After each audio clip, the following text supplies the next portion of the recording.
আসসালামু আলাইকুম রহমতুল্লাহ।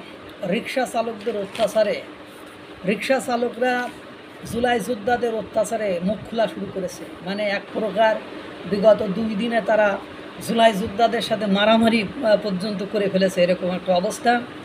এক রিক্সা চালক ত্যক্ত বিরক্ত হয়ে মানে যেসব বলেছে সেসব মানে শোনাও যায় না, এমন একটা অবস্থা।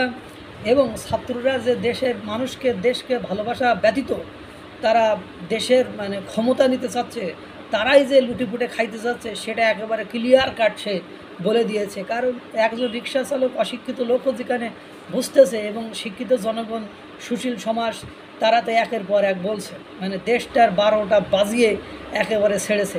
এক রিক্সা চালক বলছে কোটা মেধা কোথায়, আজকে কোটা মেধা আছে, আজকে দেখি মানে কোটা তো কোটার জায়গায়, মেধা আছে মেধার জায়গায়, আজকে দেখি ক্ষমতার লোভে পাগল হয়ে গেছে, মানে ক্ষমতার লোভে পাগল হয়ে গেছে তারা। এদেশে ক্ষমতা চায়, তারা কি গুণে মানে দেশ চালাবে, মানে বাপের আগে হাঁটতে শিখছে, বাপের পরিবর্তে ছেলেই দেশ চালাইতে চায়। এত সহজ না। দেখছি তো একটা বছর তো দেখছি যে কি করছে তারা, কার মানে কার উপকার করছে কার ক্ষতি করছে জনগণ। এরপরে বলছে আগেই তো এদেশ ভালো ছিল, দেশে এখন কোনো রাস্তাঘাট আছে, সব রাস্তাঘাট ভেঙে গেছে, শেষ হয়ে গেছে।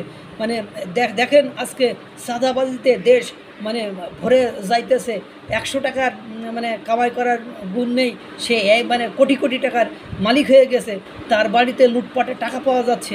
রাস্তা বন্ধ করে আন্দোলন করছে কেউ, কেন কেউ মানে আন্দোলন আমরা করতে আসি নাই, আমরা কি কাজ করতে আসি নাই, আমরা কি আন্দোলন দেখতে আসছে? 1-2 ঘন্টা করলে সে হিসাব আলাদা। মানে 2 দিন ধরে তারা রাস্তা বন্ধ করে রেখেছে।